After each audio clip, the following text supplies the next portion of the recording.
रविवार दिनांक 23 जून 2024 को भिवंडी तालुका के ग्राम पंचायत कालेर के वर्तमान उप सरपंच दयावान भंडारी का कार्यकाल पूर्ण होने पर रिक्त पद पर देवेंद्र हरिश्चंद्र पाटिल इनको उप सरपंच पद का भार सौंपा गया।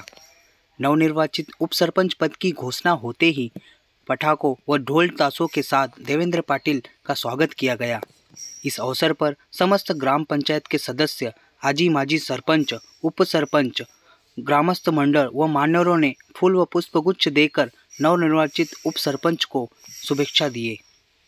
कालवेर ग्रामपंचायतच्या नवनिर्वाचित उपसरपंचपदी श्री देवेंद्र हरिश्चंद्र पाटिल यांची बिनविरोध निवड झाली। त्यांना मी माझ्या परिवाराकडून तसेच भाजपच्या वतीने तसेच ग्रामपंचायतच्या वतीने खूप साऱ्या शुभेच्छा देतो। त्यांच्याबद्दल सांगायचे झाले तर त्यांचे वडील श्री हरिश्चंद्र पाटिल हे राजकीय नेते असल्यामुळे आणि त्यांच्या मिसेस स्नेहा देवेंद्र पाटिल यांनाही कामाचा एक दांडगा अनुभव असल्यामुळे त्यांच्या पाठीशी दोघांची भक्कम पल्ले असल्यामुळे गावाचा विकास हाच त्यांचा सर्वांगी ध्यास असतो कधी पण। आणि ही मंडळी सर्व त्यांच्या पाठीशी उभे असल्यामुळे गावात ज्या काही समस्या राहिल्या असतील त्या सोडवण्यासाठी ते सतत कटिबद्ध असणार आहेत, यात मात्र ती मात्र शंका नाही। आणि यापुढे त्यांना कुठल्याही कामामध्ये अडथळा वगैरे यायला गावाचा विकास करण्यामागे तर त्यांच्या पाठीशी आम्ही ग्रामपंचायत कालनेरच्या वतीने तसेच आमच्या भारतीय जनता पार्टीच्या सर्व कमिटी पाठीशी उभे राहू एवढे मी शाश्वत देतो। एवढे माझे 2 शब्द संपवतो। जय हिंद, जय महाराष्ट्र।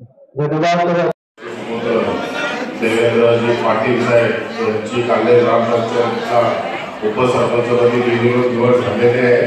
त्या निवडीबद्दल आम्ही ग्रामपंचायत कोपर तसेच भारतीय जनता पार्टी युवा मोर्चाच्या वतीने त्यांना पुढच्या वाटचालीसाठी शुभेच्छा देतो। देवेंद्र भाऊ यांच्याबद्दल बोलायचं झालं की ते सतत हसतमुख व्यक्तिमत्व आणि प्रत्येक कामामध्ये त्यांची उमेद आणि धावपळ आपण सगळे बघतच असतात। पक्षाचा जो कुठल्याही प्रकारचा काम असू दे त्यांना वरिष्ठ पातळीवर जे सूचना येतात तशाच पाळत असतात आणि एवढी झटपट करणारा तरुण युवक आज कालनेरच्या ग्रामपंचायतपदी उपसरपंचपदी विराजमान होतो। खरंच आज ग्रामपंचायतचे कालनेरचे भाग्य आहे की अशा प्रकारचा तरुण पुन्हा एकदा या ग्रामपंचायत कमिटीवर उपसरपंचपदी निवडून आलेले आहेत। त्यांना आपण पुन्हा एकदा त्यांच्या पुढच्या वाटचाली शुभेच्छा देतो आणि ग्रामपंचायत कार्यालयाचे काम ते व्यवस्थितपणे हँडल करतील आणि विकासात्मक धोरण अवलंबतील अशी आपण त्यांच्या पुढे इच्छा व्यक्त करतो आणि एवढं बोलून माझे 2 शब्द संपवतो। जय श्रीराम।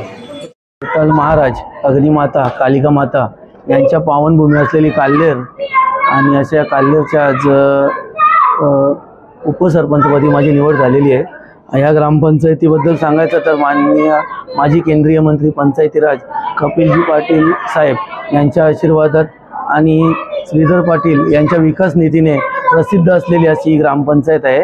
आणि या ग्रामपंचायतच्या उपसरपंचपदी माझी निवड झाली त्याबद्दल तर मी सर्व माझ्या टीमचे व भारतीय जनता पार्टी कालनेरच्या सर्व वरिष्ठ नेत्यांचे आभार मानतो आणि गावातील सर्व माझ्या मतदार आहेत त्यांचे मी खूप आभार मानतो। त्यांनी मला इथं निवडून दिलं आणि माझी इथं उपसरपंचपदी वर्णी लागली। आपल्या गावाच्या विकासासंदर्भात पहिला पाऊल काय असणार आहे? गावाच्या विकासाबद्दल बोलायचं तर इथं काही असं नाही आहे आमच्यामध्ये का हाच सरपंच झाला किंवा हा उपसरपंच झाला तर विकास होईल किंवा हेच काम। आम्ही सर्व एकत्र मिळून काम करतो नेहमी। आमचे पक्षश्रेष्ठी आणि आमची जी ग्रामपंचायत कमिटी आहे त्यांना जे सुचेल त्या पद्धतीने काम होतं। परंतु माझ्या काही ज्या असतील त्या मी पुढे हे करून नवीन आयडिया घेऊन ग्रामपंचायतमध्ये काम करण्याचा प्रयत्न करेन। इथं आज ज्या मला शुभेच्छा द्यायला आले त्या सर्वांचा मी खूप आभारी आहे। धन्यवाद।